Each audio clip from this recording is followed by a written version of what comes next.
¿Qué tal? ¿Cómo estás? Muy bien. Sara Antuña. Un miércoles más, en Esto ya se ha hecho. Muy bien. Hoy traemos a Gracia Solera, que es guionista de Magazine desde hace más de 20 años. Acaba de dar el salto a la ficción y viene a hablarnos de escribir Magazine, que es una cosa que no hemos tratado todavía aquí, pero viene a hablar de otra cosa, viene a hablar de perder el miedo también. Sí, de ese momento en su vida en que decidió que hasta aquí hemos llegado y no iba a tolerar más abusos en el trabajo, levantarte sintiéndote muy desgraciada cuando vas al trabajo, en fin, todas estas cosas que seguramente nuestros oyentes, sean o no guionistas, pueden reconocer perfectamente. Y nos alegra hacer un poquito de spoiler, que viene siendo que después de haber hecho esto, le ha ido bien. Así que también va a contarnos en qué anda ahora metida, una vez que consiguió quitarse de encima la terrible piedra que llevaba sobre los hombros. Pues sí, pues esto ya se ha hecho con Gracia Solera. Sí. Bienvenidas, bienvenidos a Esto ya se ha hecho, el podcast oficial de ALMA, el Sindicato de Guionistas de España, con la colaboración de DAMA, entidad de gestión de derechos de autor de obras audiovisuales. ¿Qué tal, Sara Antuña? Muy bien, Carlos de Pando. Hoy tenemos a Gracia Solera. Vamos a entrevistar a Gracia Solera. Aquí la tenemos, una guionista con una trayectoria muy amplia y creo que muy interesante para los oyentes, porque ha venido gente de programas, ha venido gente de ficción, ha venido gente que tiene largometrajes, incluso guión de cómic, como David Muñoz y gente así, pero nos interesaba especialmente contar con alguien que hubiera trabajado mucho tiempo en Magazine, que es un formato muy conocido en el audiovisual español, pero yo personalmente nunca había hablado con nadie que hubiera trabajado en este formato y nos interesa todo lo que nos puedas contar, pero para arrancar te vamos a hacer la pregunta que hacemos a todo el mundo, que es ¿por qué te hiciste guionista? ¿Qué tal? Hola. Pues como soy fan, he estado pensando en qué respondía a esto y me voy a retrotraer al Pleistoceno porque me quiero ir a una niña de 9 años, fíjate. Okay. Porque a los 9 años yo dirigí una obra de teatro porque se me ocurrió a mí con mis compañeros de clase. Iba a un colegio de monjas y que las monjas eran bastante terroríficas y la directora del colegio, cuando se enteró de que aparecía en el programa de mano el nombre del colegio, vino y delante de todas las niñas me tiró los programas de mano a la cara.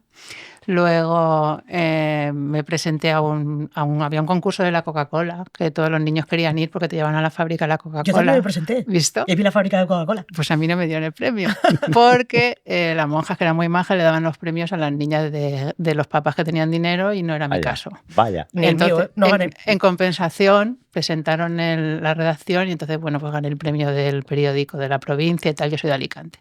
¿Qué pasa? Lo que quiero decir es que allí había una niña desde los 9 años que estaba diciendo cosas y no la escuchaba nadie. Había una niña que estaba dirigiendo teatro, que estaba escribiendo redacciones, cosas, cuentos que me inventaba y no me escuchaban. Y no me escucharon tampoco en casa porque en casa no había pasta y entonces yo, por ejemplo, quería ser periodista porque a mí no se me había ocurrido nunca que se podía ser guionista. Yo no me había planteado cuando me tocaba elegir, no me había planteado quién escribía las pelis ni las series. Entonces la única cosa que se me ocurría para escribir era ser periodista. Pero en casa me dijeron que tampoco podía estudiar periodismo porque tenía que estudiar algo que estudiara en Alicante porque no se podía pagar. Así que me apunté en filología, pero no fui nunca a clase y me dediqué a ir de medio de comunicación en medio de comunicación pidiendo trabajo. Ya. Perdón, que nos hemos mirado porque es exactamente mi historia, tal cual. Qué fuerte. Dije, pues no sé muy bien qué hacer, algo de escribir. A mí lo que me gusta es escribir, leer. Y me dijeron, bueno, pues filología, porque periodismo no había en Gijón ni en Oviedo. Pues yo igual. Y nunca iba, tampoco fui nunca a clase. Pues yo no fui nunca. Fui lo justo para hacer amigos y luego ya a la cafetería y a la biblioteca. No fui yo ni eso. Y entonces yo con 18 iba de radio en radio y fui a mira la mosca de la tele, ¿cómo me fui a Radio 80, Serie Oro, se llamaba entonces, que era SM80, y dije, bueno, me llamo Gracia Solera, quiero trabajar gratis, no lo hagáis nunca, por favor, nunca, no hagáis por Dios, esto, nunca. Nunca quiero trabajar gratis, nunca. Y bueno, pues me cogieron. Entonces después de estar en Radio 80 me pasaron a Antena 3 Radio y como eran unos inconscientes me dieron el primero de la mañana, que era el informativo de Antena 3 Radio, para que lo presentara yo a lo loco con 19 años. Madre mía. Y entonces nada, pues cuando lo presenté unos cuantos días ya me sentía segura, les dije a mis padres, mañana a las 8 de la mañana, cuando yo me vaya a la facultad, ¿podéis poner la radio en Antena 3? Qué bueno. Y pusieron la radio. Qué bueno. Y entonces se oía el indicativo que decía bienvenidos al primero de la mañana con ustedes, Gracia Solera. Y entonces me escucharon y al volver a casa dije, ¿me puedo ir ya a estudiar periodismo? Y me fui a estudiar periodismo. Muy bien. Pero bueno, estudié periodismo y terminé de guionista. Así. ¿Y ahí sí que ibas a clase? No. Tampoco. La verdad es que no mucho. Soy una estudiante pésima. O sea, empezaste en la radio, luego prensa escrita, ¿puede ser? También. Sí. Y luego, ¿cómo diste el salto a la tele? ¿Qué pasó ahí? Pues espérate que lo pienso un poco. Estuve dirigiendo el Diario 16 en Alicante, porque yo empecé siendo periodista y además tengo alma de periodista porque esto es así. Y en la televisión, pues nada, pues porque no tenía curro y pues de la misma manera que conseguí el trabajo en la radio, pues conseguí el trabajo en la tele. O sea, empecé a mirar dónde podía currar en Valencia. Y bueno, pues mirando los programas que había de Canal No, pues me presenté en la redacción de uno. Y ya no dijiste lo de gratis, espero. No, por supuesto Bien, que no. bien. No todo tiene un límite, claro. Ujú. Y bueno, pues ahí ya trabajé por primera vez en televisión, en un programa de testimonios. De testimonios. Y entonces, perdón, dale.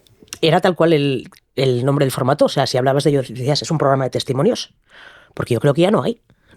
Bueno, no hay en España tal cual como se entendía entonces los programas de testimonio, no hay, pero de alguna manera sí. Por ejemplo, el programa de Juan y Medio, que van las personas a contar su vida, personas anónimas, sí es un programa de testimonio. Lo que pasa es que es un programa de testimonios amable, no es como el de antes, que lo que yo hacía era, pues he estado en un ovni, mi marido me pega, me dejó por otra el día de la boda, este tipo de programas que por la experiencia que yo tuve en el programa de testimonios ha sido la que he utilizado para escribir el guión de mi primer largometraje, que lo que cuento es todo lo que había detrás de los programas de testimonios, que era muy terrorífico.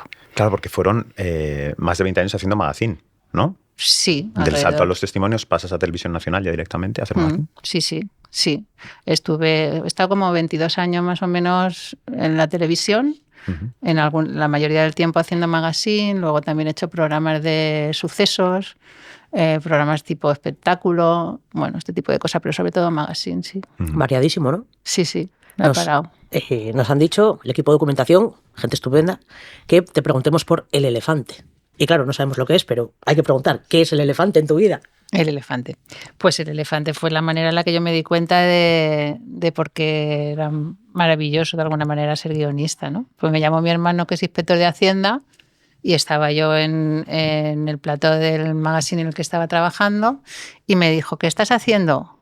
Inocentemente, y yo en ese momento le dije muy tranquila, digo, pues estoy esperando a ver si un elefante cabe por una puerta, en este caso por la puerta del plató. Y mi hermano me llamaba desde la Inspección de Hacienda de Alicante. Y entonces me di cuenta de que mi trabajo era absolutamente maravilloso, o sea que a mí me estaban pagando para ver si el elefante que nos tenían del circo entraba y por tanto yo podía hacer el juego, el sketch, la movida que iba a hacer en el plató y un poco porque al final los guionistas en los magazines, por ejemplo, hacemos de todo, haces también un poco de director de actores, de un montón de cosas, entonces pues para ver por dónde entraba el elefante, por dónde salía, qué hacíamos con él, en este caso tenía que pasar por encima de los colaboradores, esta cosa. Sí, yo he hecho muchas locuras en televisión. ¿Salió bien el elefante? ¿Cabía por la puerta? Cabía perfectamente por la puerta y por supuesto se cagó en el plató nada más entrar. Eso lo digo a todos, compañeros. No, si puede ser, ahora ya no se llevan animales a los platos, felizmente, pero cuando se llevaban yo creo que los pobrecillos se asustaban y entonces siempre se hacían pis y se cagaban nada más entrar por la puerta. Entonces era una mala idea, una buena venganza por su parte, ¿no? Sí.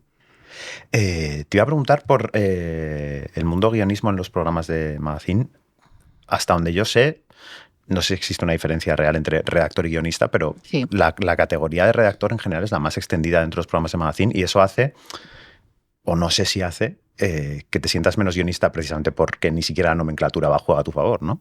A mí no me ha pasado eso. Los programas en los que yo he trabajado en magazine siempre ha habido guionistas, excepto en el primer programa donde trabajé en la televisión, que era el programa este de testimonios, que lo que hacían era las fichas que hacíamos de los invitados, pues a lo mejor tú hacías una especie de entradilla explicando quién era el invitado y eso lo utilizaban para la presentadora para darle paso, ¿no? Y las preguntas que hacíamos. Pero en los programas en los que yo he trabajado como guionista siempre había una categoría de guionista. Yo empecé como redactora. Y los guionistas que había en ese momento, pues cuando veían cómo redactaba yo me hice guionista así, cuando veían cómo redactaba yo mis fichas, cómo escribía, pues había algunos que no tenían ganas de complicarse la vida y efectivamente cogían lo que yo había escrito, pum, y lo soltaban directamente y bueno, pues como era la que más gracia tenía escribiendo, pues me hicieron guionista. Pero sí, siempre ha habido guionistas y tengo que decir que si el trabajo de los guionistas es difícil en un programa de magazine, el de los redactores es... O sea, que son el último escalón, es una barbaridad, y cómo los tratan y las condiciones laborales que tienen en líneas generales. O sea, una manera de trabajar brutal. Nosotros por lo menos tenemos un horario, porque cuando llegamos normalmente pues tienes que escribir a la carrera. Cuando llegas súper pronto tienes que escribir a la carrera porque vas a entrar en el programa en directo pues a las 3 horas, y a lo mejor entre 4 compañeros hay que escribirse 3 horas, 4 horas de programa, pero tú terminas en ese momento, luego haces el programa y hasta el día siguiente no tienes un problema, pero los redactores tienen un problema continuamente, porque tienen que conseguir los invitados, porque tienen que viajar, hacer los reportajes, quiero decir, tienen un trabajo brutal. O sea, son una mezcla entre guionista y producción, ¿no? Por lo que cuentas, tienen que hacer muchas más cosas que redactar.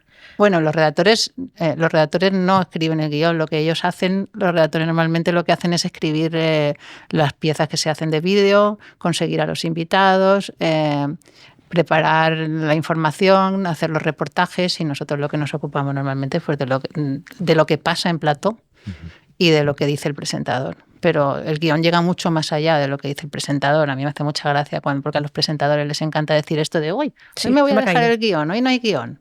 Pero es que todo lo que está pasando en pantalla en ese momento, todo ha salido de la mente de los guionistas. Entonces a lo mejor tú has preparado una entrevista que se desarrolla a través de un juego, y ese juego, lo que aparece detrás, que han hecho los grafistas, tú te has inventado cómo tiene que ser el dibujo, cómo se llama el juego, qué música va a sonar, todo, absolutamente todo viene del guionista. Entonces no lo estás leyendo, pero da igual, es que todo está pasando. Entonces, claro. Bueno, yo me di cuenta cuando trabajé en el magazine, que yo había sido guionista de ficción durante mucho tiempo y no me había dado cuenta que era la ilusión, en principio era la ilusión de mi vida ser guionista de ficción, y que ahora lo estoy disfrutando. Pero yo, bueno, pues trabajando en uno de los magazines que estuve, nos escribimos así a lo loco de repente 100 y pico capítulos de una cosa que titulamos Bendiciones, que era una serie muy loca en la que hacíamos como una parodia de lo que pasaba en Ambiciones, en la finca de Jesulín. Y entonces hicimos 100 y pico capítulos, así a lo loco. Un día dijimos, vamos a escribirlo, y lo hicimos. Y como era la época en la que había dinero por un tubo en la televisión, pues nos dejaban hacer lo que nos daba la gana, y nos montaban los sets y todo el dinero que hiciera falta. Y ahora en la tele, si tú quieres hacer algo en la televisión, pues si están los chinos, lo que necesitas de atrecho bien, o en un gran almacén en el que tú puedas luego ir y devolver la cosa que has comprado, y si no, pues no se puede hacer. Y ese es el presupuesto que hay actualmente. ¿Dirías que ha cambiado mucho el magazine de antes al de ahora? Porque una cosa que creo que es evidente, ¿no? Que antes, también por lo que cuentas, había una gran variedad de contenido en un magazine, y podías tener, pues eso, crónica negra, salseo, corazón, sucesos, actualidad y demás. Pero si había política no lo ocupaba todo, digamos que era una sección o una cosa puntual, o un invitado, un tal y cual. Y ahora pues dices, las mañanas están copadas por Ana Rosa y Susana Griso marcando la agenda política del día, constantemente, ¿no? A mí esa es la sensación que me da, sin haber sido tampoco muy espectadora del magazine mañanero, porque claro, me pilla trabajando. Pero sí que parece inevitable ver que la política lo ha marcado muchísimo, ¿no? ¿A ti te tocó esa época de, digamos, un viraje más hacia la política? A mí me han tocado todas las épocas.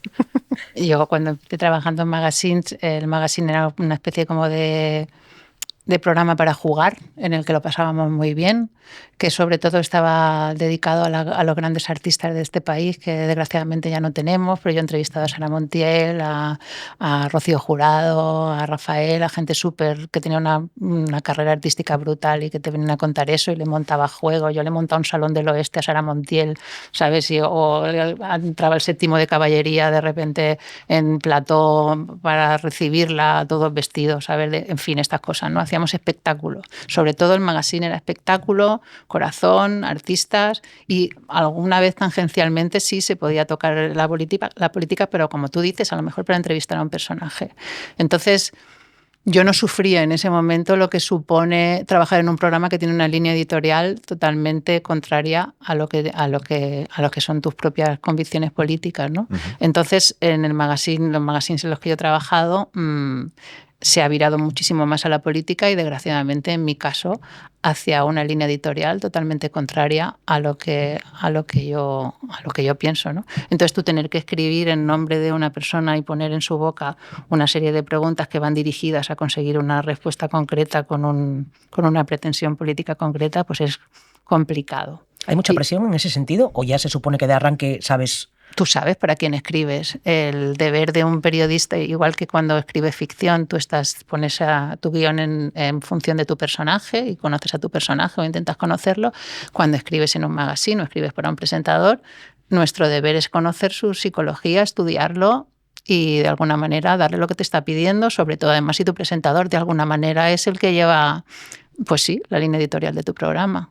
Entonces, sí, te tienes que prestar a eso. Lo que pasa es que, efectivamente, en el derecho hay una cosa que se llama la cláusula de conciencia a la inversa, es decir, que tú puedes dejar tu puesto de trabajo si ha cambiado la línea editorial, pero no sé si alguien la ha jugado alguna vez y le ha salido bien. A mí me parece complicado. Yo no conozco a nadie que lo haya hecho, o por lo menos que lo haya hecho, como dices, amparándose en una cláusula. Claro, preguntaba por la presión, pero en realidad, como dices, no hace falta que haya presión. Sencillamente sabes dónde estás y lo que se pide, ¿no? Y si no... Y lo que se pide son números en la televisión. Y eso es lo más importante de todo. Entonces, lo que se hace, ya no solo la política, porque lo de la política al final, bueno, es verdad que tienes que entrar, fíjate lo que ha pasado ahora con Pedro Sánchez, que es muy grave y habría mucho que hablar sobre eso y los medios de comunicación, ¿no? Pero yo hace poco lo conté en el encuentro de Sevilla, cuando vi el documental de La Manada. Yo lloré como una loca porque me di cuenta de que yo había contribuido desde mi puesto de trabajo a lo que esa chica había padecido. Esa chica contaba cómo se la había revictimizado después de lo que le había ocurrido. Y cuando yo trabajaba en uno de los magazines, el abogado de los de La Manada venía y yo sabía lo que se esperaba de mí, lo que querían que yo preguntara. Y lo que querían que yo preguntara, esta cosa de, bueno, pues si la chica estaba demasiado relajada en los días posteriores, si realmente ella no había disfrutado lo que había ocurrido, que decía una serie de barbaridades, pero que se esperaba eso de mí. Si yo no hacía esas preguntas, yo no estaba haciendo bien mi trabajo. Y si no hacíamos esas preguntas, nosotros no teníamos al día siguiente la audiencia que se esperaba de nosotros. Porque había otro enfrente que estaba haciendo las mismas preguntas a la vez. Entonces, en esa guerra del lodo, del fango, estábamos todos metidos. Entonces, yo no me disculpo de eso. O sea, yo soy parte de eso y me doy cuenta ahora. Y no me siento nada cómoda con eso, realmente. ¿Fue parte del motivo porque ya no trabajas en Magazine? No. ¿Fue parte del motivo por lo que lo dejaste? No, yo no lo dejé. ¿Ah, no? Ups. Ok. A mí me hubiera gustado mucho, la gente me dice que en ese momento tenía 50, que con 50 años, que qué valiente he sido de haber dejado un trabajo en el que tenía tantos años de antigüedad y haberme dedicado a la ficción, pero yo no lo dejé, yo me puse enferma. Yo trabajaba en ese momento en un magazine que emitía los fines de semana. Mi madre se puso enferma. Creemos que tenía cáncer, aunque realmente nunca llegamos a hacerle las pruebas porque era ya muy mayor y tal. Y bueno, pues yo hablé con la empresa, como llevaba mucho tiempo allí, les pedí si me podían cambiar a entre semana para que mi hijo pudiera ir a ver a su abuela, porque mi madre vivía en Alicante, y me dijeron que no. Entonces, conociendo esta circunstancia, porque... Sí, por supuesto. Me dijeron que no. Eso se unió a que yo tenía un director que bueno, pues que no gritaba continuamente, que tenía una pizarra gigantesca en la que cambiaba cosas nimias, toda llena de letras, y él esperaba en su locura que nosotros nos diéramos cuenta de que había cambiado y reaccionáramos en fin, muchas cosas locas. El caso es que un día estábamos en directo, los redactores, los guionistas de Magazine, una de las cosas que hacemos es escribir los rótulos que aparecen en directo, la gente va hablando, y aparte de que tenemos unos ya hechos, los escribimos en directo según estamos escuchando al tipo, los vamos sacando. Entonces, cuando estaba escribiendo rótulos, a él le pareció que los rótulos no entraban al instante, eso tiene un proceso, y se puso a gritarme aquí. Y yo soy una persona muy tranquila, pero según me cuentan, yo no recuerdo, parece ser que me puse morada y dejé de respirar. Y a eso le siguieron 6 meses de baja por ansiedad. Madre Dios. Así que yo no dejé la tele, yo me puse enferma. Uh-huh. Y una cosa muy importante que tengo que decir es que antes de que me pasara eso, a mí me lloraban los ojos, me dolía la espalda, tenía dolores de cabeza tensionales brutales, pero yo no escuché a mi cuerpo. Yo me tuve que poner enferma hasta el punto de ahogarme. Y me gustaría decirle a la gente que por favor escuche a su cuerpo y que no llegue al punto de ponerse enferma para tener que dejar la televisión. Yo entiendo la televisión o el trabajo que tenga, ¿no? Porque comprendo que en ficción también pasan cosas muy, muy locas y hay gente que también... pero que escuchen y que no tengan miedo en el sentido de que dejar ese trabajo no supone que no vayas a volver a trabajar en otro sitio. O sea, hoy me han vuelto a llamar pidiéndome un guionista para programas. No hacen más que llamar porque la gente no quiere trabajar en los magazines porque conoce cuál es la situación. Entonces es muy complicado que alguien quiera currar y hay curro. O sea, que se puede decir que no. Una compañera que también estuvo de baja por depresión por circunstancias idénticas a las que dices, jefe que te grita mucho, dijo que cuando fue al médico dijo, bueno, es que me duele mucho la cabeza últimamente, mucho nivel, tendría que apagar las luces y tumbarme un rato porque no puedo con el dolor de cabeza. Y el médico le preguntó con qué frecuencia tenía estos dolores y ella dijo, bueno, lo normal, pues cada 2 días, cada día. Y el médico dijo, ¿cómo lo normal? ¿Lo normal desde cuándo? De toda la vida, desde pequeña con esto. Dijo, bueno, no, desde hace... Claro, empezó a echar dedos y dijo, desde hace 18 meses desde que entré a trabajar aquí. Y lo mismo, era como pues tienes una baja por depresión y ansiedad. Es que donde yo trabajaba se había normalizado el maltrato. O sea, era parte del curro y del día a día. Pues para toda la gente que nos esté escuchando, que nadie os grite, que no salgáis del trabajo llorando, que no es lo normal, de verdad que no lo es. No, ni siquiera una vez. O sea... Bueno, pero ocurre mucho, además, en esta industria. Es súper habitual. El otro día un compañero decía que no conocía a ningún guionista de sitcom que hubiera estado en una writer's room, en una sala de guión, que no hubiera tenido en algún momento un ataque de ansiedad o una situación de estrés absoluto por las circunstancias del trabajo. Y también porque estamos muy habituados a eso, a vivir con gente que está arriba, que trabaja desde la agresividad. Entre el palo y la zanahoria deciden el palo. Y hay mucha gente que trabaja así, demasiada gente que trabaja así. Y hasta hace muy poco, en realidad, no nos hemos dado cuenta de que esto se puede parar y se puede evitar también, ¿no? Que es parte del asunto, frenar este tipo de comportamientos. O sea, eso te llevó o sea, la enfermedad te llevó, no a dejarlo, pero sí a replanteártelo todo, entiendo, ¿no? Bueno, es que me pasó, la verdad es que yo, a pesar de que soy atea, debo tener un ángel de la guarda o algo así, porque es que yo ya me daba cuenta de que era infeliz ahí y me apunté al microteatro. El microteatro me salvó la salud mental. Jolín, pues sí. Qué guay. Me apunté porque había un taller de microteatro en el que tú tenías que escribir tu obra y tenías que dirigirla y tal. ¿Y qué pasó? Que empezó justo cuando me puse enferma. Entonces eso me obligó a salir de casa. Y eso me ayudó a conocer a una persona que para mí ha sido fundamental en mi vida, que se llama Yolanda Barrasa, que ha sido la persona que me ha enseñado todo lo que sé de ficción y que es mi mentora de guión. Y entonces cuando terminamos el microteatro me dijo que ella solo cogía 2 personas al año para escribir un largo y que yo le había hablado del largo que quería escribir y me dijo si yo quería ser una de esas 2 personas. Y a mí eso me pareció un honor gigante y entonces me puse, durante un año estuve escribiendo mi peli. O sea que... Háblanos un poco de tu peli, si se puede, lo que se pueda. Pues la peli cuenta el primer programa en el que yo estuve en la televisión, que era un programa, como os he dicho, de testimonios, de estos de, pues eso, me dejó por otro día de la boda, estaba en un ovni, tal. Hay como un repunte raro de esos programas cuando empezaron a llegar cadenas latinoamericanas que tenían como esto mismo, pero súper exacerbado, de que tenían que sujetarlos para que no se pegaran, porque siempre salían marido y mujer y contaban, le fue infiel con su cuñada, ¿no? Y era como, esto tiene que tener guión, no puede ser cierto. Bueno, te sorprenderías de ver las historias que tiene la gente y las cosas que cuentan, ¿eh? O sea, yo he visto cada cosa muy, muy loca. Yo cuando entré a trabajar en ese programa me dijeron que tenía una semana para encontrar 6 bichos, porque así se llaman las personas anónimas que van a la televisión, se las llama bichos, se las llamaba entonces, de eso hace 22 años, o bueno, 27, bueno. Y se las llama ahora, se les sigue llamando bichos a las personas que van a la televisión, por lo cual no me sorprende lo que ha pasado con MasterChef esta semana, cuando se ha tratado a una persona como si no fuera una persona y fuera un objeto, cuando ha confesado que efectivamente tenía ansiedad, que es lo que tuve yo.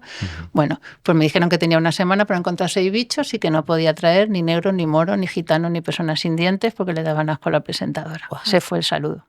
Esto lo ha contado también Mariola Cubels alguna vez y creo que ella decía que en su programa donde fuera los llamaban monstruos. Monstruos, pues en el mío era, lo mismo también, que no venga gente sin dientes. Bueno, que Mariola también viene de Valencia. Sí.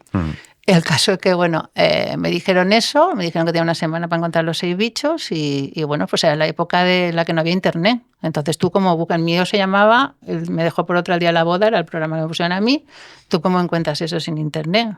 ¿Dónde buscas? Entonces teníamos los listines de teléfonos de toda España y llamabas pues a las asociaciones de amas de casa, a las peluquerías, donde te parecía.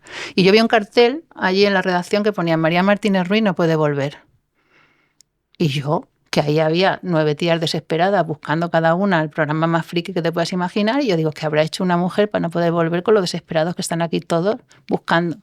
Y entonces les pregunté y me contaron que esta mujer era una señora muy humilde, que tenía un talento especial para inventarse historias. Entonces tú la llamabas y le decías, María, ¿qué estamos haciendo? Pues he sido víctima del terrorismo. Y te decía, hija, yo estaba en Hipercore y me explotó la bomba, pero no me llegó a dar y tal. Luego la volvías a llamar, que estamos haciendo, he estado en un ovni. ¿Conoces a alguien? Porque ya imaginabas tú que ella... Y decía, yo he estado en un ovni. Cuando salía de Hipercore, y vino llegó un ovni. Efectivamente. Y vino un marciano y tuvimos una relación sexual y te lo contaba súper bien. El marciano me dejó por otra el día de mi boda, ¿no? Sí, o sea, sí, podía sí, hilar sí. todo perfectamente. Sí, o sea, la llamaras para que lo llamaran, la señora lo contaba súper bien porque le encantaba que la pintaran y la peinaran. Que coja nuestro trabajo inmediatamente. Claro. Sí. Y entonces yo cuando vi eso, cuando me lo contaron, yo entonces dije, algún día yo contaré esta historia. Y tuvieron que pasar 22 años y me tuve que poner enferma para decidirme a contar esa historia. Y esa es la historia de mi peli. La historia de mi peli cuenta cómo llega una chica con toda su ilusión de periodista a la televisión y cómo la televisión la corrompe y se cruza con María Martínez Ruiz. Y entonces esa es la historia. Buah, qué gana de leerlo. Bueno, o de verlo, da igual. O de oírlo. Sí, muy guay. Lo escribí y bueno, es que me han pasado un montón de cosas. Desde que me puse enferma me han pasado solo cosas buenas. Así salid sin poneros enfermos, por favor. Y entonces, pues nada, el contrato de opción lo he firmado con Nakamura, que es una productora en Valencia, que lleva a Óscar Bernácer, que acaban de ganar el Goya al mejor documental. Y que estrenan ahora La Casa, el lunes de la semana que viene estrenan La Casa, qué maravilla. Y nada, pues firmé el contrato de opción con ellos, así que muy bien. Qué guay. Sí. Y, o sea, eres mucho más feliz ahora, entiendo, que antes, en el sentido de que has, digamos, tomado conciencia de todo lo que pasaba y lo has podido también transformar, entre comillas, en una historia ficción, aunque cuentes verdad, ¿no? Claro. Yo es que ahora me lo tomo todo como un aprendizaje, como un premio. También porque tengo 55 años y entonces veo las cosas de otra manera. Y me parece que todo lo que me está pasando es como súper maravilloso y aprendo incluso de las cosas que no molan, pero también se me sigue apareciendo la Virgen y es verdad que durante estos últimos 5 años se lo he dado con gente que respeta mi curro, porque yo me he pasado 22 detrás de una mesa, a mí no me veía nadie y yo tampoco me apreciaba a mí misma. Y de repente yo fui a ese encuentro en Valencia y me di cuenta de todo el trabajo que yo había hecho y me sentí muy bien pensando en qué consistía mi trabajo. Luego me metí en Alma, conocí a otros compañeros, me di cuenta de que lo que me pasaba no era tan raro y que había un montón de gente que había estado en la misma situación que yo. Y para mí eso ha sido fundamental. O sea, de verdad, me ha cambiado muchísimo la vida y todo me lo tomo con un aprendizaje, todo. Y lo disfruto muchísimo. Ahora estoy haciendo documentales, por ejemplo. He hecho un montón de documentales y me lo estoy pasando súper bien. Y das clases de guión también, ¿no? Sí, también estoy dando clase de guión de entretenimiento en Decore. ¿Qué tal reciben los alumnos, las alumnas, el entretenimiento? Porque nosotros también en clases que hemos dado y demás hemos visto mucha gente que está estudiando pues, audiovisuales o en la CAM o en cualquier escuela de cine con la idea de hacer su película o de emular a los directores o las directoras que admiran y gente que está en esto porque le flipa la que se avecina o cada uno con sus motivos, ¿no? Pero no sé si conocemos tanta gente que su sueño profesional sea trabajar en entretenimiento. ¿Cómo ves tú que lo reciben el entretenimiento? ¿Cómo se animan? ¿Les apetece? Yo creo que sí. Sobre todo, a ver, ellos primero lo que les interesa mucho es el cotilleo y que les cuente cómo son las presentadoras y los presentadores con los que he trabajado, cómo es Belén Esteban, todas estas cosas, por supuesto. Y bueno, es una muy buena manera de entrar, porque al final todos han visto eso, pero claro, yo les entro mucho contándoles pues cómo se hace la Isla de las Tentaciones, toda esta cosa, y les entro un poco por el cotilleo, pero a la vez les cuento qué está pasando en el plató, qué está pasando con el guión y dónde entra su trabajo, ¿no?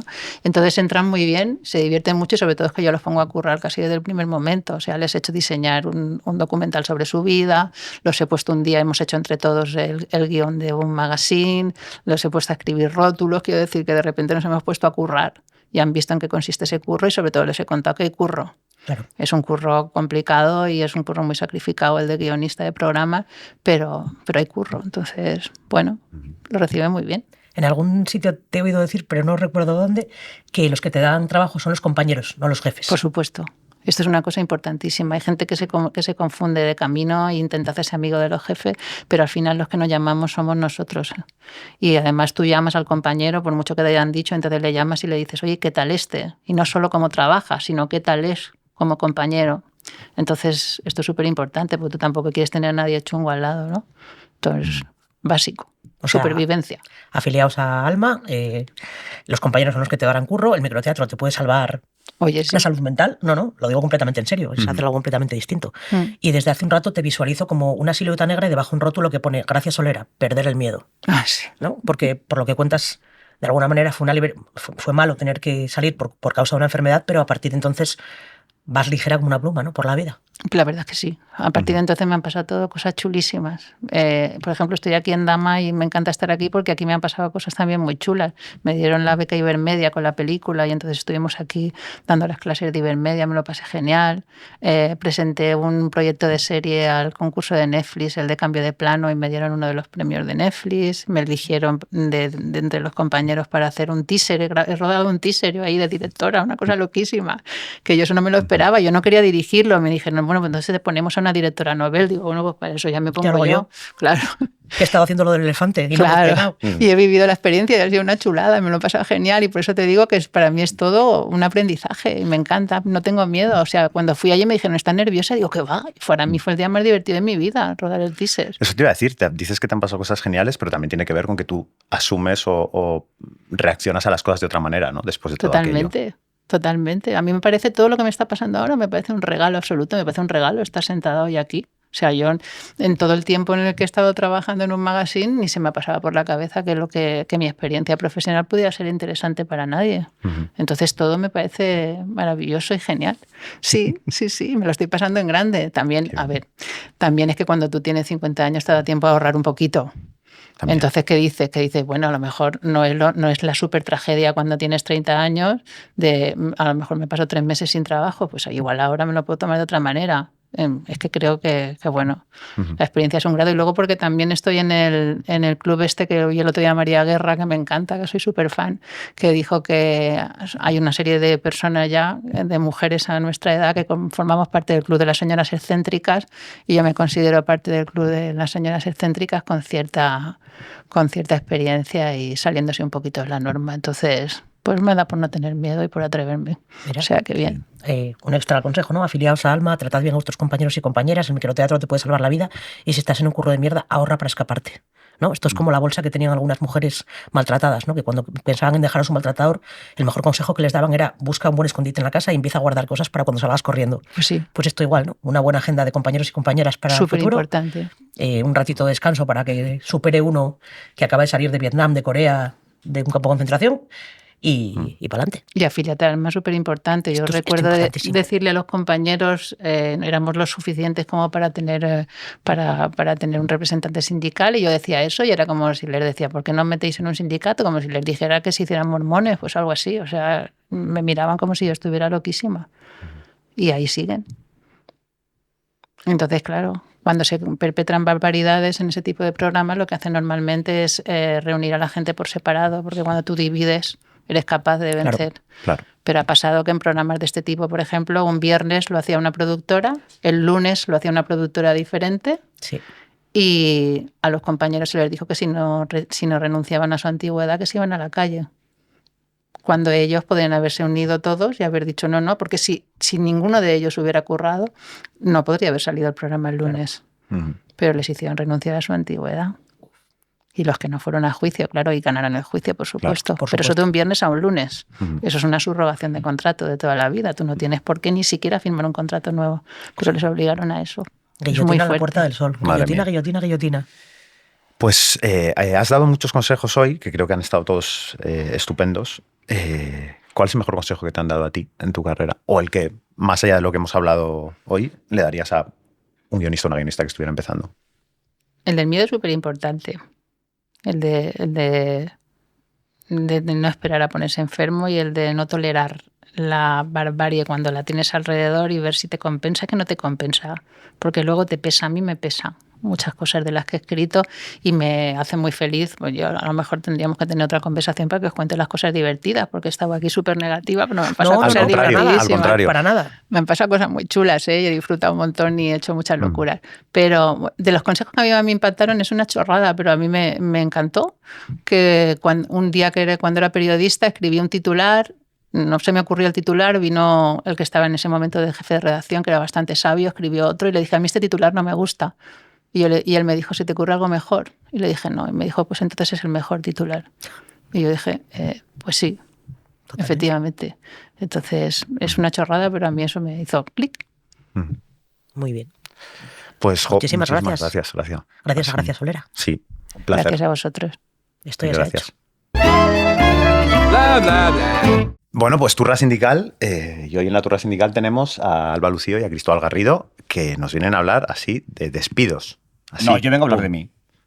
Para O sea, sorpresa de nadie. He venido a hablar de mí porque quiero decir una cosa. Quiero pedir perdón. O sea, empiezo el programa ya como Candela Peña. Vengo a pedir perdón. Que pongan un rótulo tipo Sálvame. Sí, porque toda la gente que escucha este programa, cuando se queda hasta el final, escucha la voz aterciopelada de Sara Antuña diciendo guionistas, Cristóbal Garrido. Y he de reconocer que no he hecho absolutamente nada en este podcast. Entonces, estamos siempre denunciando esos productores que se ponen en créditos sin haber tocado una tecla, y yo he hecho lo mismo. Entonces quiero pedir perdón a los oyentes de este programa, al equipo de este programa y a los casi 1000 afiliados del Sindicato Alma. Y si me preguntáis si lo volveré a hacer, la respuesta es sí. Por no supuesto. pienso hacer nada por este programa. Pero Podemos continuar. hoy has trabajado y vamos a traernos mandanga buena. Hoy y la semana que viene trabajo, cuidado. No, y vas a estar trabajando de aquí hasta que este podcast termine para suplir ese No pasa crédito, nada, porque es el mejor podcast de España. Lo mejor de todo esto es que es la primera vez que Cristóbal pide perdón y está grabado. Me parece una cosa maravillosa. mí Me ya servirá hemos para terminado, todo. podemos Pues, cortar. sacadme el clip y se lo mandaré a mi mujer todo el rato. Bueno, pues al turrón, chicos, contadnos. Pues nada, hoy en Turra Sindical os vamos a hablar de un tema divertido, ligero, los despidos. Turra fresquita, así ligerita, hoy. ¿Os han despedido alguna vez? Sí, ¿Sí? ¿Y qué tal? la experiencia del despido? absolutamente liberadora, Muy bien. he de decir. Muy bien. Pues nada, vamos a... Pando no ha contestado. No me han despedido nunca. No te han despedido nunca. No. ¿Tú has despedido? Sí, Uf, yo también. ya, es terrible. A mí me han despedido también, sí. Sí. ¿Y? Pues mal, pero terminó bien, se puede decir. Te miro bien porque te fuiste a un sitio mejor. Sí, y porque apliqué algunas de las cosas que vamos a contar hoy. O sea que, bueno, Interesante, venga. es una turra un poco más técnica, pero yo creo que tiene su A por ello. utilidad, ¿no? Entonces, el despido. Lo primero que tenemos que saber es que hay dos tipos de despidos, ¿vale? Está el despido disciplinario y el despido objetivo. El despido disciplinario básicamente es cuando tú la lías, haces algo mal. Incumples tu contrato, estás llegando tarde reiteradamente, no sé, te has portado mal con tus compañeros, has tenido faltas de respeto y digamos que te despiden porque igual un poco, quizá, pues sí lo has hecho mal y está merecido. Perdón, yo he leído una sentencia estupenda en la que a alguien lo readmitían en su trabajo porque llamar gilipollas al jefe una sola vez, que es lo que había ocurrido, no era motivo de despido disciplinario. Claro. Ahí os lo dejo, tenéis una oportunidad, usarla sabiamente. Igual si son dos ya, El comodín de gilipollas. busca ese día, ese momento en el que dices, hoy es el día. Vale, o sea, Bueno, este es el disciplinario por ese es el- razones, digamos, objetivas de... ese es el disciplinario. Y luego está el objetivo. Y luego está el objetivo, que es otro. Que es cuando son por causas. Lo voy a leer porque no quiero decirlo mal. Esto es cuando te despiden por una serie de causas que contempla la ley y que son causas ajenas al trabajador. Es decir, por ejemplo, chapa a la productora. Entonces, es una causa mayor, cierra. Evidentemente, no te pueden tener calentando la silla en un local vacío. Entonces, te tienen que echar por fuerza mayor. Estos son el despido disciplinario y el despido objetivo, pero luego está el despido procedente e improcedente, ¿vale? Que básicamente el procedente es si ese despido está bien hecho, es decir, si te están despidiendo conforme a la ley y conforme a la realidad, o el improcedente. Entonces, tanto el despido objetivo como el disciplinario pueden ser una cosa o la otra. En el caso de el despido procedente disciplinario, tú has hecho algo mal, la has liado, el empresario lo puede demostrar y entonces te vas a la calle sin ninguna indemnización. Vale. En el caso del despido procedente objetivo, este que decíamos que es por causas ajenas al Sí, trabajador, chapa la productora. sí, organizativas, de fuerza mayor, económicas y demás, en ese caso, si es un despido procedente objetivo, te corresponden 20 días de indemnización de salario por año de antigüedad trabajado. Y en el caso de que sea despido improcedente, esto lo voy a leer porque no me quiero equivocar, ¿vale? Ya sea disciplinario u objetivo, son 33 días por año de indemnización, ¿vale? El caso es que para que un despido sea improcedente, el empresario, en este caso el productor, la productora, lo tiene que poder demostrar y tiene que quedar acreditado en la carta de despido. Las cartas de despido son súper importantes, ¿vale? Entonces, ¿qué pasa, por ejemplo, si te despiden y te entregan tu carta de despido y tu finiquito? Lo primero que tienes que hacer es, en la parte de la firma, poner recibido o no conforme. Tienes que mirar la fecha que ponga en la carta de despido. Si no hay ninguna fecha, la tienes que poner tú. Y si hubiera una fecha que no es correcta, la tachas y pones la buena. Que no es correcta en el sentido que no corresponde al día en el que estás firmando, ¿no? Eso es, que es posiblemente de un día anterior o algo así. Siempre que ponga la fecha y siempre que la fecha sea la real. Vale. Y luego de ahí, ¿vale? Te vas a tu abogado, ya sea Tomás Rosón de Alma o si tú eres de una familia millonaria y tenéis abogados en la familia, pues te vas con tu despido y le llevas el finiquito, el contrato, las nóminas, se lo llevas todo para que te lo miren bien, no vaya a ser que te la líen, que al final nosotros nos gusta mucho escribir y sabemos mucho de historia, pero luego de la letra pequeña de la legislación no tenemos ni idea, por lo cual estas cosas siempre en manos de los abogados. Sí, porque ¿qué pasa? Que si ese abogado te dice que ese despido no está bien hecho, tienes 20 días para reclamarlo. Ojo que son 20 días hábiles. Esto significa que no cuentan ni los fines de semana ni los días festivos. Pero ojo porque sí que cuentan, por ejemplo, los meses de julio y agosto.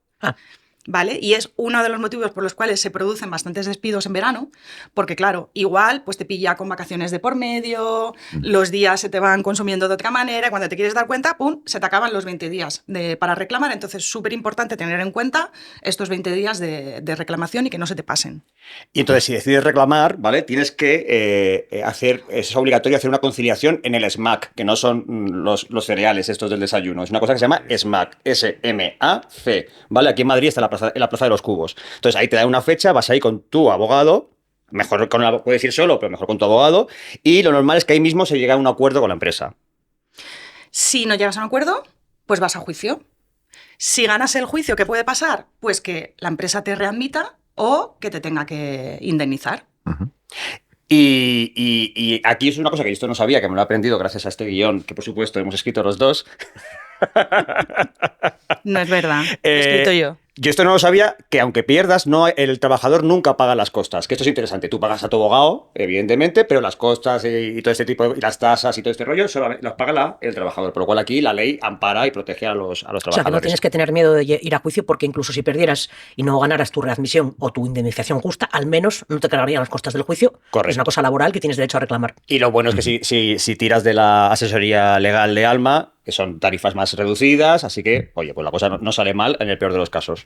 Una cosa importante a tener en cuenta es que si a ti te despide una empresa, ojo, porque además en esta profesión se da mucho, porque hay mucha movilidad, ojo si vuelves a trabajar luego con esa misma empresa hasta los 3 años siguientes. ¿Por qué? Porque cuando a ti te despiden te dan una indemnización y esa indemnización está exenta de IRPF. O sea, quiere decir que es todo para ti, ¿no? No como en la nómina tal, que lleva su porcentaje de IRPF. Uh-huh.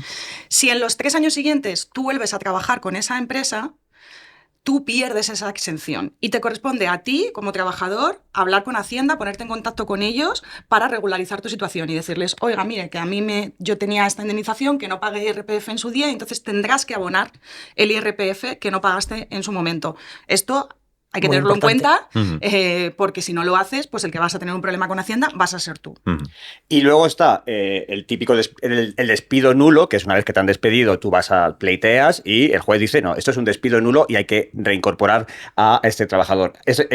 Estos despidos se suelen dar cuando es un despido discriminatorio. Y aquí leo, por ejemplo, puede ser motivo de que por un despido discriminatorio por cosas de que se contemplan en la Constitución, como si te despiden porque eres gay o porque eres mujer o por religión, si estás embarazada, ¿vale? Y ahí, si el juez dice esto ha sido nulo, te tienen que admitir, la empresa te tiene que admitir. A veces, obviamente, si un jefe te ha hecho moving o es un bully en la empresa y te ha tratado mal, no tienes por qué enfrentarte otra vez a este jefe y en ese caso te tienen que indemnizar, ¿vale? En conclusión, si te despiden, firma recibido no conforme y sin prever que la fecha sea la correcta, tienes 20 días para reclamar. Normalmente es común llegar a algún acuerdo, no tener que llegar a juicio. A lo mejor incluso hasta el día de mañana puedes volver a trabajar con esa productora y en ese caso, acuérdate que tienes que hablar con Hacienda. Y para todo lo demás, la asesoría de Alma. Nosotros no sabemos más que lo que está aquí escrito. O sea que aquí ya, a partir de aquí, todo lo demás, Tomás Rosón. Tomás Rosón. Y vamos ahora a responder una pregunta que teníamos en el mail, en Alma Responde. La leo y, si os parece, intentamos contestar de la mejor manera posible, los 4. Bueno, a ver. Vale, es una pregunta de Sonia Díaz. ¿Qué pregunta? ¿No creéis que se debería democratizar o hacer más accesible que guionistas pudieran presentar a cadenas y plataformas sus proyectos? Entiendo que con las privadas y plataformas es más difícil, pero no entiendo cómo una cadena pública como Televisión Española no hace más accesible la posibilidad de que jóvenes guionistas les envíen sus propuestas. Temazo, ¿eh? Es una muy buena pregunta. Sonia Díaz, gracias por escribirnos. Vamos a contestar a esto como mejor podamos. Verás, Carlos de Pando y yo estuvimos un tiempo en el departamento de contenidos de Z, que es el lugar donde se reciben un cillón de proyectos, de todo tipo. Desde profesionales súper solventes y reconocidos que saben que estás allí y les apetece trabajar con Z, hasta compañeros y compañeras que tienen pues, una película, una serie y quieren mandarla, alumnos de todo tipo de escuelas, clases y demás, que bueno, de alguna manera acceden al mail y envían y por qué no. Y completos desconocidos y desconocidas de todo el mundo mandando de todo. Por supuesto, series y películas, pero también fliparíais. Obras de teatro, novelas, de todo, de todo. Bueno, normal. ¿Qué pasa? Que se reciben un chorrón de proyectos, de verdad, muchísimos, no os hacéis idea, todo el rato. A nosotros una vez hasta había una persona en la calle con un guión impreso que nos lo dio en la mano. Muchas productoras, ya no, luego entraré en plataformas, pero muchas productoras no quieren leer o no quieren recibir material que no hayan solicitado, por diversas razones. Pues, por ejemplo, porque tienen su propio equipo de desarrollo en la productora y no aceptan gente de fuera y ya está, no queda otra. Por cubrirse ante futuras demandas por plagio, porque si tú tienes una serie sobre la pasionaria en desarrollo y te llega una persona y te envía una serie sobre la pasionaria, cuando tú hagas tu serie, esa persona dirá, me la habéis plagiado. Not true. Ya estaba en desarrollo antes, pero luego hay que demostrarlo, con lo cual, de nuevo, muchas productoras no aceptan material que no hayan solicitado.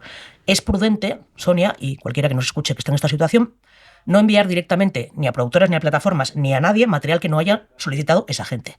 Dices, ya, pero si no me conocen, ¿cómo me lo van a solicitar? Bueno, primero les escribes o te pones en contacto, te presentas, explicas que eres guionista, que tienes un proyecto de estas características, muy básico, no hay por qué contarlo todo. Pues tengo una comedia adolescentes de 25 minutos, bla, bla, bla, y si estáis interesados, me gustaría enviárosla. ¿Que te dicen que están interesados? Fantástico. Entonces lo envías y empiezan las conversaciones. Pero hasta ese momento yo no recomendaría mandar nada, porque tú dices, no debería democratizarse, está bastante democratizado. Como te digo, nos han llegado un cillón de proyectos de todo tipo.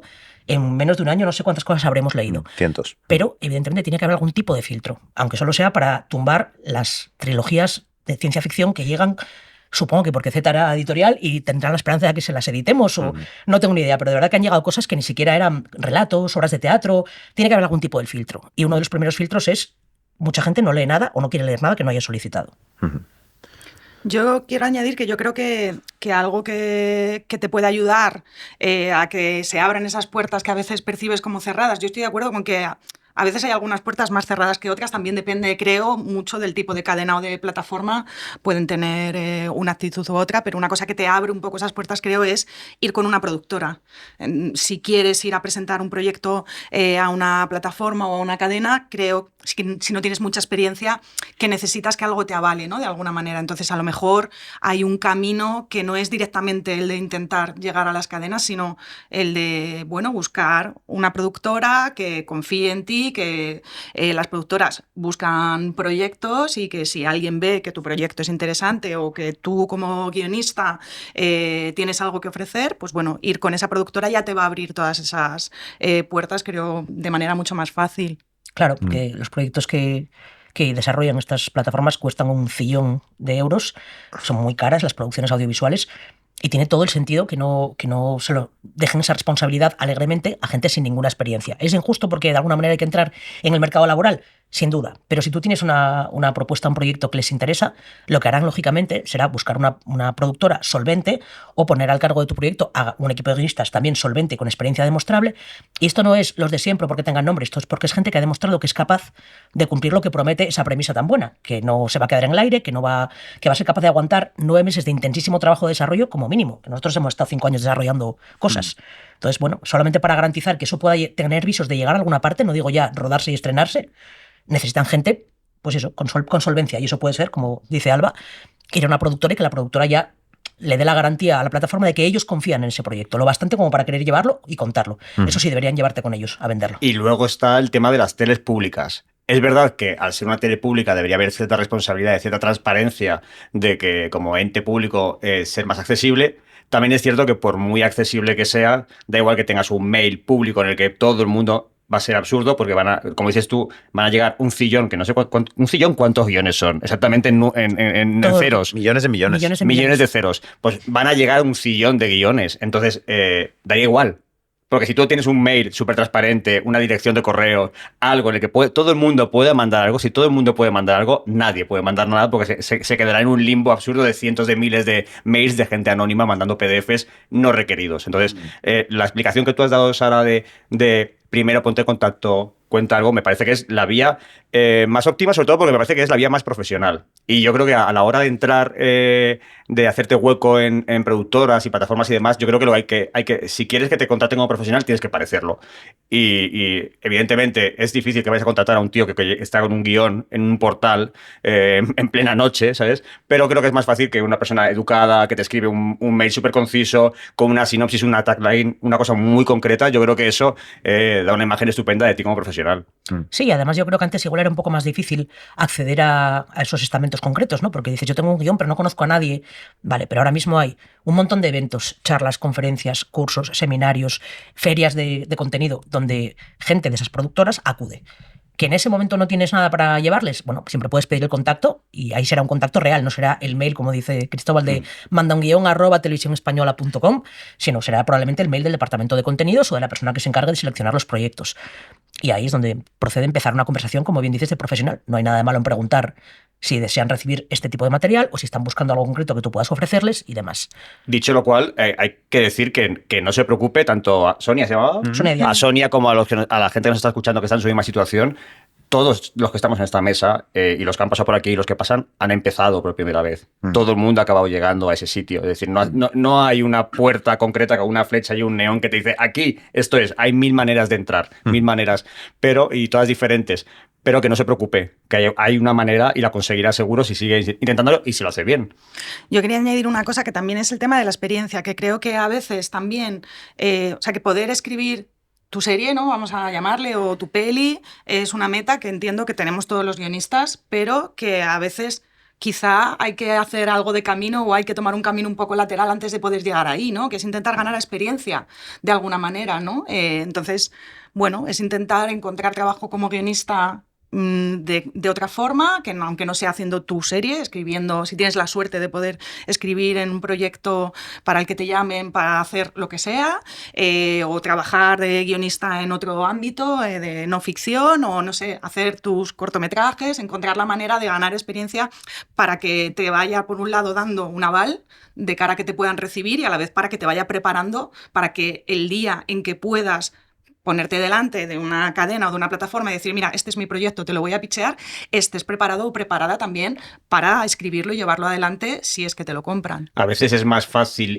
a veces es más productivo ponerte tú en el radar de la industria que usar tu radar para encontrar a esa persona, ese mail quiero decir, tú haciendo cosas, que es lo que decía Alba, haciendo cosas, haciendo TikToks increíbles, webseries de la hostia, haciendo microteatros, teatros, haciendo cosas tuyas, tal, es más fácil ponerte en el radar y que la industria te ubique que a veces intentar encontrar atajos y pasillos por los que colarte para esto. O sea que mi consejo es ponte tú en el radar, ponte tú y tu trabajo y tu trabaja talento. para ti, ¿no? Exactamente, gratis, pero solamente para ti, no para nadie más. Eso es. Pues gracias por las respuestas. Hasta aquí Alma Responde. Podéis enviar vuestras preguntas a podcastalma@sindicatoalma.es. Mucha suerte, Sonia Díaz.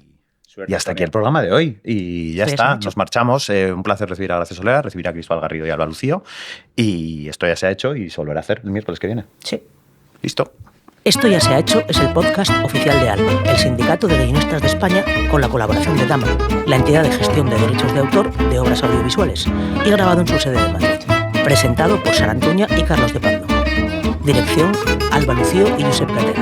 Guión, documentación y producción, Pablo Bartolomé, Diana Rojo, Borja González Santaolalla y Cristóbal Garrido. Producción y prensa Alma, Julia Iago, Ana Pineda y Laura Escobar. Diseño gráfico, Borja González Santaolalla. Realización y edición de Lemon Juice. Música, Music Library.